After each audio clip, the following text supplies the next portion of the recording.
seperti menafkahi. Oke, apakah pernah ketahuan anggota keluarga sana dan bagaimana tanggapan mereka jika dengan orang bilang dengan coba belum saja? Oke, apakah ada di antara anggota keluarga yang menggunakan rokok? Tidak ada. Baik, kapan terakhir kali Anda menggunakan rokok? Kemarin? Oke.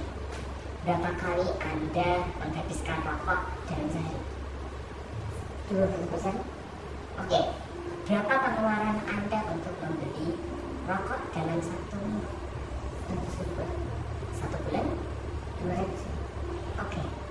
Apakah ada pesan yang ingin disampaikan kepada teman-teman sesama perokok atau bahkan himbauan dan saran untuk teman-teman yang belum pernah mencicipi rokok sama sekali?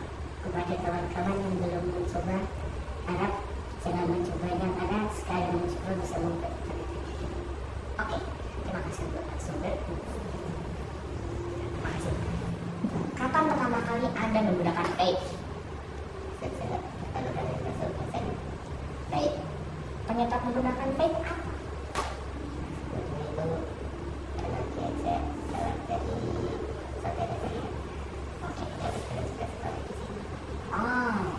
Baik, sensasi apa yang dirasakan sewaktu pertama kali mencicipi vape?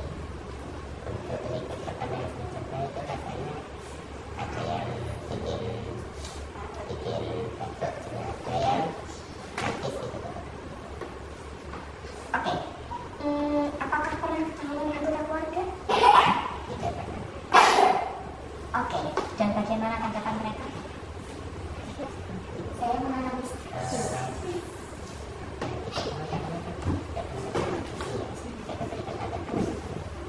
baik, tidak pernah ketahuan dan tidak tahu tanggapan dari mereka karena mereka juga tidak tahu ada menggunakan vape. Oke, apakah ada di antara anggota keluarga yang menggunakan vape? Ada ya, kakak saya sendiri dan saya. Baik. Kapan yang terakhir kali Anda menggunakan vape? Oke. Berapa kali Anda mengisi ulang vape dengan liquid? Sejauh ini saya sudah mengisi sebanyak 4 kali. Baik. Berapa pengeluaran untuk membeli isi vape dalam satu minggu? Untuk membeli harga liquidnya sendiri itu 85.000 sampai 100.000. Oke. Untuk satu bulan sekitaran berapa? Saya belum ada 1 bulan beli. Saya beli liquid. Oke. Satu minggu 85.000 ya, kalau kita akumulasikan. Oke, baik. Apakah ada pesan yang ingin disampaikan kepada teman-teman sesama perokok atau bahkan himbauan dan saran untuk teman-teman yang belum pernah mencicipi vape sama sekali? Ya,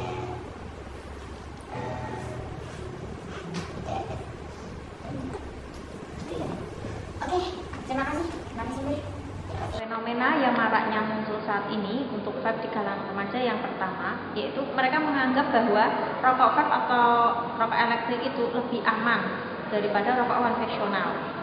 Ya, mereka beranggapan bahan kimia yang terkandung di dalam vape atau rokok elektrik itu jauh lebih aman ketimbang rokok konvensional.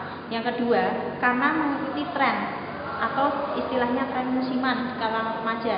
Nah, dia menganggap kalau dia sudah membawa rokok elektrik atau vape, mereka akan merasa dirinya gaul lah seperti itu, mengikuti tren, tidak kudet.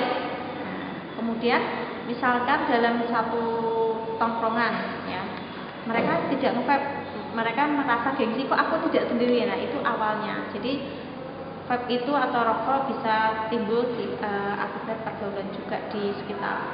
Jadi kandungan vape dan rokok konvensional untuk bahan dasar dari zat kedua tersebut itu sama, yaitu ada nikotin, kemudian ada tar dan karbon monoksida. Nah, ini adalah yang pemicu menyebabkan kecanduan.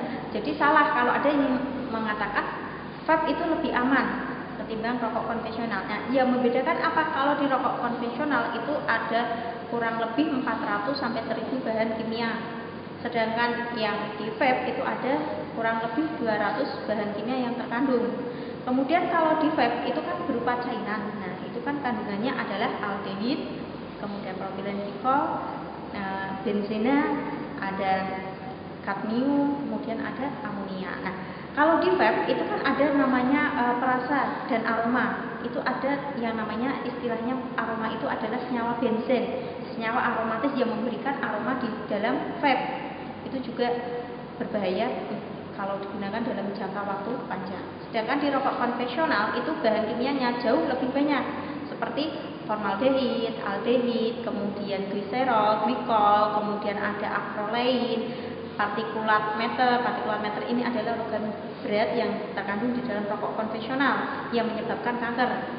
Nah, itu yang membedakan. Kalau dilihat dari zat bahan kimianya, memang vape cenderung sedikit lebih bahan kimia. Tetapi untuk ke jangka panjangnya, vape maupun rokok konvensional ini juga sama-sama menyebabkan kecanduan dan juga menyebabkan kanker dan kerusakan paru-paru. Jadi bisa disimpulkan bahwa penggunaan vape itu juga sama seperti penggunaan rokok konvensional. Cuma yang membedakan apa? Kalau di vape itu tidak ada residu atau zat yang tertinggal di dalam rokok tersebut.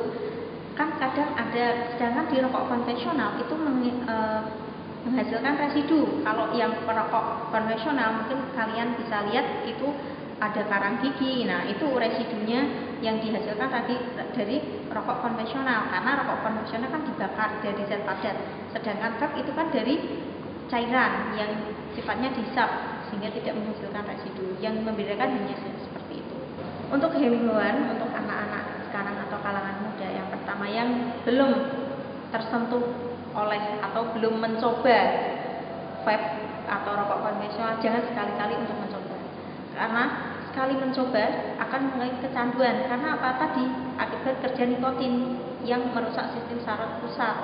Ya, pertama awalnya mencoba, kemudian baru sekali, kemudian kedua kali, ketiga kali. Nah, itu yang menyebabkan kecanduan itu adalah zat nikotinnya. Alangkah baiknya jangan sekali-kali mencoba. Nah, misalkan sudah terlanjur sudah memakai vape maupun rokok konvensional, sedikit-sedikit dikurangi. Yang awalnya sehari bisa rokok 3 bungkus, itu mulai 1 bungkus. Nah, misalnya sudah terbiasa, kan karena kecanduan, untuk melepas kecanduan itu memang susah. Jadi awalnya dari pelan-pelan. Misalkan yang sudah kecanduan, biasanya itu kalau tidak merokok mulutnya terasa asam atau pahit. Itu dialihkan bisa mengonsumsi permen yang kopi atau mint, kemudian coklat, yang cemilan-cemilan yang bisa menetralisir racun, ya. Kemudian buah-buahan itu menetralisir racun di dalam tubuh, dan banyak kegiatan-kegiatan yang bersifat positif yang bisa, misalnya banyak olahraga, kemudian melakukan kegiatan yang positif yang mengisi kekosongan gitu. Nah, itu salah satu anjuran yang bisa digunakan untuk para remaja saat ini. Sebelum kita mengetahui faktor apa saja yang dapat kita ketahui maraknya atau pemicu remaja menggunakan vape, kita juga harus tahu bahwasanya vape itu merupakan aktivitas menghisap cairan nikotin seperti itu. Bagi para remaja, faktor yang menyebabkan mereka ingin atau merasakan atau menggunakan vape itu, yang pertama adalah biasanya ikut-ikutan temannya terlebih dahulu. Kemudian faktor yang kedua adalah rasa ingin tahu bahwasanya rasanya vape itu seperti apa, seperti itu. Dan yang ketiga, biasanya para remaja itu tidak memperhatikan bahaya dari penggunaan vape tersebut. Bahkan sebagian remaja mengatakan bahwasanya vape itu lebih sehat daripada rokok. Oke, saran dari Bu Iis untuk para kalangan remaja sekarang, tolaklah ajakan merokok, kemudian alihkanlah kepada aktivitas yang bermanfaat. Apabila memang masih kesulitan untuk mengurangi merokok, maka dapat mengalihkannya dengan memakan permen seperti itu. Selain itu, sebagai remaja banyaklah prestasi, kemudian jadilah remaja yang produktif. Oke, vape dan rokok sama-sama mengandung nikotin. Zat nikotin ini merupakan senyawa yang mana senyawa tersebut dapat menyebabkan seseorang itu mengalami kecanduan atau ketagihan seperti itu. Apabila seseorang tersebut sudah tercandu atau terus-menerus menghirup nikotin, maka sel-sel saraf akan menjadi rusak. Bahkan seseorang yang menghirup asap dari rokok dan nikotin tersebut akan mengalami pusing, bahkan menyebabkan kerusakan pada otak. Selain itu, dampak atau bahaya dari menghirup rokok dan vape itu yang pertama meningkatkan asma atau dada menjadi sesak seperti itu. Kemudian bahaya vape atau menghirup vape atau rokok akan menyebabkan bronkitis, kemudian ada radang paru-paru, bahkan bisa menyebabkan kematian seperti itu.